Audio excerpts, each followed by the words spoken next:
Assalamualaikum warahmatullahi wabarakatuh. Selamat pagi semuanya anak-anakku kelas 9. Pada awal semester 2 ini kita akan membahas tentang kemagnetan dan induksi elektromagnetik.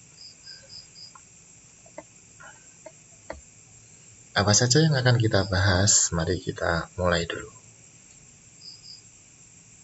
Yang pertama adalah nanti peta konsep mengenai kemagnetan itu sendiri. Ya, kemudian selanjutnya kemagnetan dan induksi elektromagnetik. Dinamo sepeda banyak dijumpai dalam kehidupan sehari-hari. Di dalam dinamo sepeda terdapat dua komponen penting, yaitu magnet silinder dan kumparan atau gulungan kawat tembaga. Semakin cepat pedal sepeda dikayuh, semakin cepat perputaran magnet di dalam dinamo. Biasanya pada sepeda-sepeda mini yang di depannya ada keranjangnya itu terdapat dinamo sepeda yang bergesekan dengan rodanya. Mengapa hal ini terjadi? Apakah kekuatan magnet silinder yang berada di dalam dinamo sepeda juga mempengaruhi besar arus listrik yang dihasilkan? Apakah hubungan antara magnet dan arus listrik? Maka kita pelajari hal ini. Kita mulai dulu dari magnet. Magnet adalah suatu benda yang dapat menarik benda-benda yang terbuat dari besi, baja, dan logam-logam tertentu. Sifat kemagnetan itu nanti ada 3, yaitu yang pertama ferromagnetik, yang kedua adalah paramagnetik, yang ketiga adalah diamagnetik. Ferromagnetik adalah benda-benda yang dapat ditarik dengan kuat oleh magnet. Paramagnetik adalah benda-benda yang ditarik dengan lemah oleh magnet, misalnya platina dan aluminium. Diamagnetik adalah benda-benda yang tidak dapat ditarik oleh magnet. Kayu, bismut, plastik itu adalah termasuk diamagnetik. Nah, sifat magnet dapat menarik benda logam tertentu. Contohnya besi, ketika kita dekatkan dengan magnet maka dia akan menempel. Kemudian memiliki 2 kutub, kutub utara dan kutub selatan. Kemudian gaya tarik-menarik terbesar terletak pada kedua kutubnya. Ya, selalu menunjuk arah utara dan selatan, seperti halnya nanti kita membicarakan tentang kompas ya. Kemudian kutub magnet yang berlainan jenis tarik-menarik, sedangkan kutub magnet yang sejenis tolak-menolak. Berdasarkan asanya, magnet dibedakan menjadi 2 macam, yaitu magnet alam dan magnet buatan. Kalau cara membuat magnet ada 3. Yang pertama adalah menggosok, yang kedua adalah dililit dengan paku, kemudian yang ketiga adalah induksi magnetik. Mari kita bahas tentang pembuatan magnet berikut ini. Kita mulai dulu dengan kompas, pembahasan kompas ya. Jarum kompas selalu menunjukkan arah utara dan selatan karena tertarik oleh kutub selatan magnet bumi dan kutub utara magnet bumi. Itu adalah magnet alam. Kutub utara magnet bumi berada di kutub utara bumi. Maaf, saya ulangi. Kutub utara magnet bumi berada di kutub selatan. Kutub selatan magnet bumi berada di kutub utara. Ada 2 sudut yang dibentuk oleh jarum kompas, yaitu sudut deklinasi adalah sudut yang dibentuk oleh kutub utara selatan jarum kompas terhadap arah utara dan selatan bumi, simpangannya. Sedangkan sudut inklinasi adalah sudut yang dibentuk oleh jarum kompas terhadap permukaan bumi. Terjadi kemiringan seperti ini terhadap permukaannya. Nah, ini contohnya adalah sudut inklinasi ya.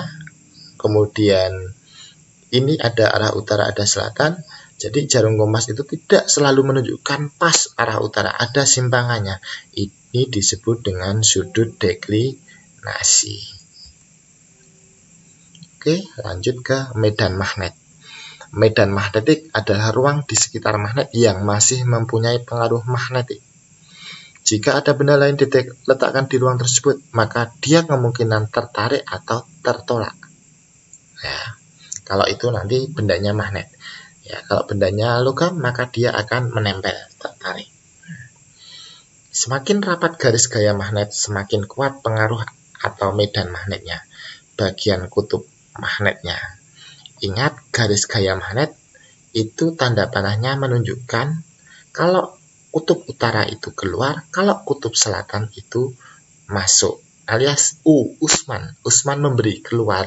Kemudian S saya kasih nama Santi. Santi menerima. Jadi Usman memberi, Santi menerima.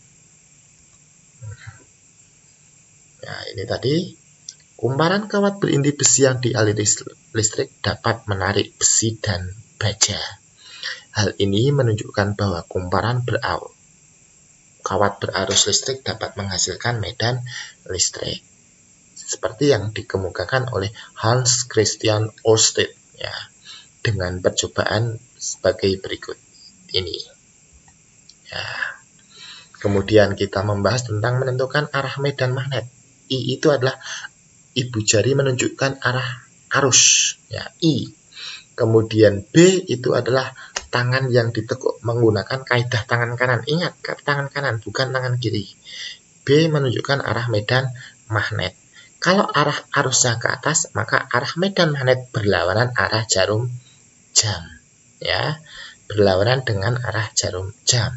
Sebaliknya, kalau arah arusnya itu adalah turun, maka arah medan magnet searah dengan jarum jam. Nah, kemudian kita membahas tentang ujung kumparan. Seperti tadi, bahwa ujung kumparan yang pertama kali mendapatkan arus listrik dijadikan sebagai pedoman untuk menentukan letak kutub-kutub magnetnya. Ya. Caranya adalah genggam ujung kumparan yang pertama kali teraliri arus listrik dengan posisi jari tangan kanan sesuai dengan letak kawatnya. Oke. Ya. Apabila kawat itu berada di depan inti besi, pakai kaidah tangan kanan seperti ini ya. Oke, seperti ini kaidah tangan kanannya. Letak kutub utara magnet ditunjukkan oleh ibu jari ya. Sedangkan arah sebaliknya menunjukkan kutub selatan. Jadi utaranya itu nanti ibu jarinya ini utara, kemudian nanti selatannya adalah sebaliknya. Jika kawat penghantar yang pertama kali teraliri arus listrik berada di belakang inti besi, hadapkan telapak tanganmu ke belakang. Kemudian genggam kumparan kawat itu dengan cara yang sama. Kamu dapat menentukan letak kutub utara dan kutub selatan bumi. Oke, untuk hari ini saya cukupkan sekian. Apabila ada pertanyaan, bisa ditanyakan di WA Group. Silahkan kalian melakukan absen dengan menuliskan nama dan nomor absen kalian serta kelas kalian di kolom komentar link YouTube yang akan saya bagikan. Terima kasih. Wassalamualaikum warahmatullahi wabarakatuh.